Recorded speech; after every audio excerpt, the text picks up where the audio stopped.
wait here just for one more moment. So just preparing for paddleboarding. We've not been the river. We're not allowed on the canals neither, nor the sea. We have been paddleboarding on a private lake sometimes, but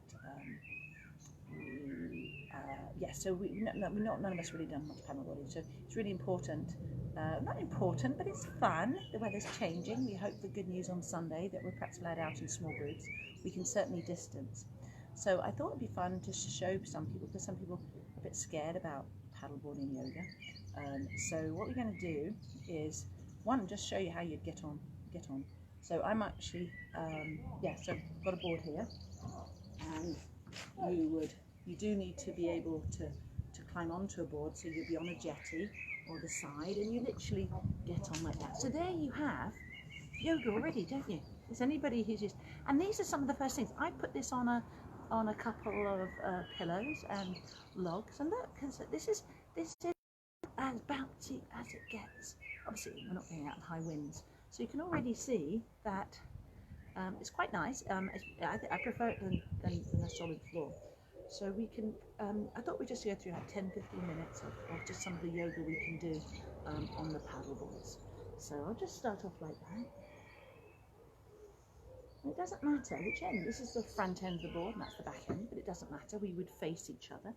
We do this sort of, unless people come specifically for yoga, tend to paddle out, let's say from Bolters to Cliveden, and then we get to Cliveden, we'd have a little stretch, a little relax. And remember, yoga is all sorts of things. It's the breathing, it's the relaxing, it's the twisting, and you can just simply just lie there. Some people I say, what is the best part? And they said lying in the middle of the river.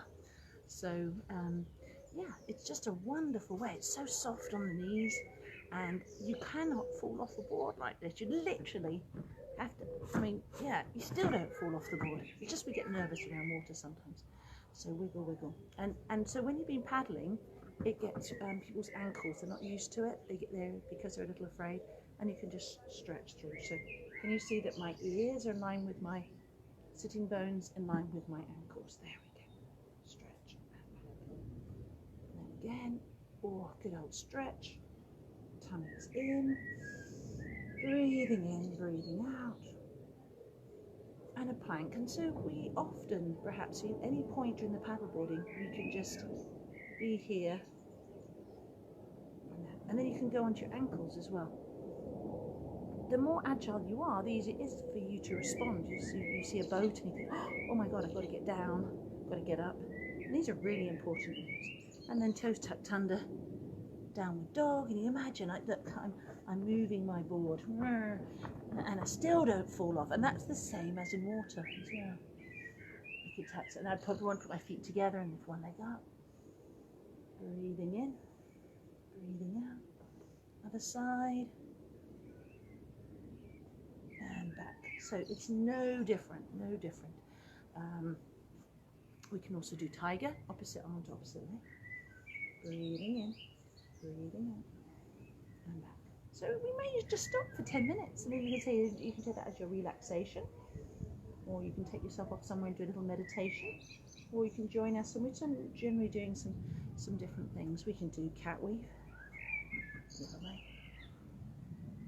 Now something like side plank is much harder, and I can't say I've done much of the side plank, and then some people like doing headstands. I don't even teach headstands in class, so I'm not going to do it here. Okay, but from here to here is the most, is what some people find, if they're not used to it, is the trickiest. So going down, most people use their hands, but as you get more confident and less scared, then you can come up without using. So anyway, let's start with sitting, because this is also a very nice position for paddling in here. So out, come out at your hips. So you can paddle like that too, you don't have to stand up.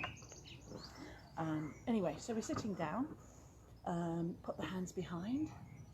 Imagine you're outside of Cliveden, outside of Spring Cottage. This time of the evening, afternoon, you can lift up. Very easier to have the hands facing breathing in. So I'm going to do a few of these sup yogas until we're back on the water, and then we can do it onto the water. Breathing in, but you don't need to be on the board right now. But just say, if you can do all of these here, you can do that all on the water. Come forward, perhaps tight hamstrings, come forward, bend like that, or bend like that. Or actually, for some people, it's going to go behind. And then you can bend your knees and just snuggle in. So you can practice this on a mat. You don't even need a yoga mat. Practice in the bath. No. Come up. So a favourite one is a twist. So we take, I take the right knee, hold on to the right knee, lift up and look around. Breathing in and breathing out. You just get this wonderful view when you're in the middle of a river.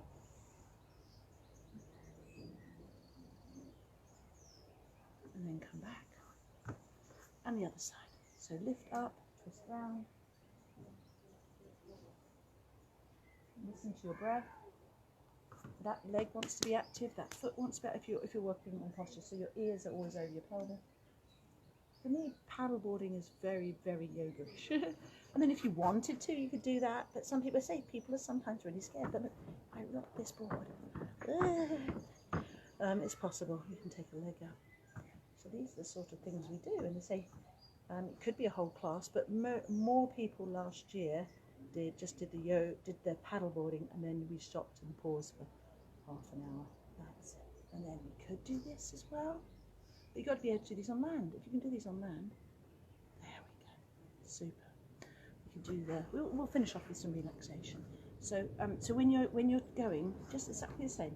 You've just not got to put all your weight on the side. Because I might fall in. But even then, it's not going to tip over.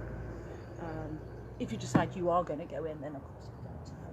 But so what we can do is you want to keep your hands to the middle, move around, come back, and then decide how you want to cut. People find that a bit trickier, but they find forward fold a bit easier, and then come up. And we don't do one-legged poses on here.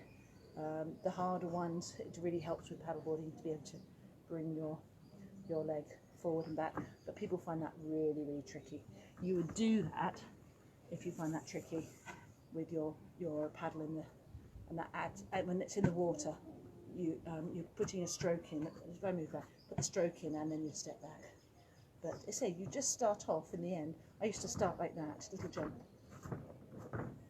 and back. So I say the standing ones, and then standing when you're paddling.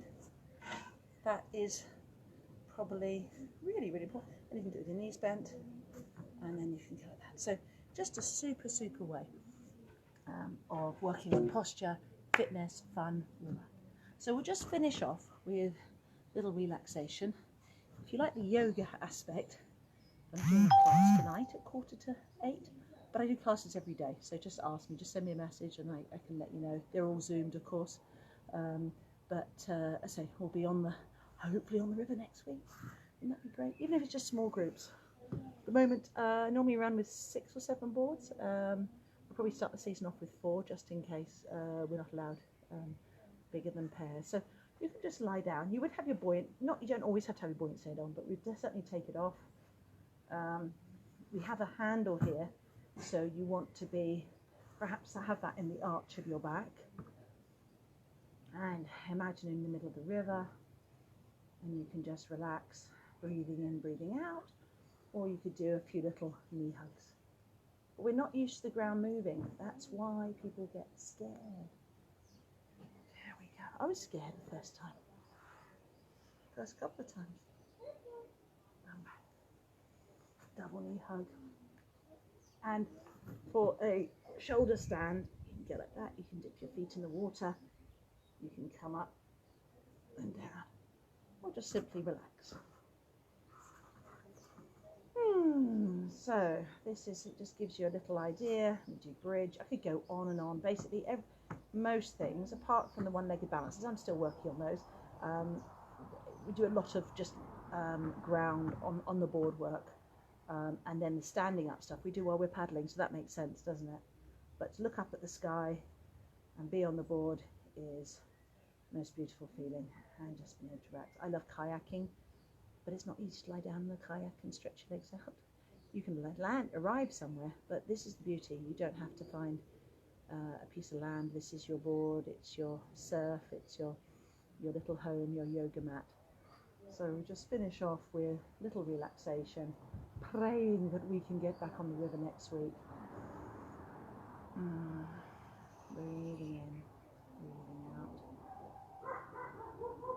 Oh yeah, eagle pose. See, the longer I'm on the board, the more I'd think about ones I could do. Eagle pose. Into your So, I will come off now and just hope that we see each other on the river. And if you have your own paddleboard, or if you don't, it doesn't matter, because you can take yoga anywhere, anytime. Okay, let's go. And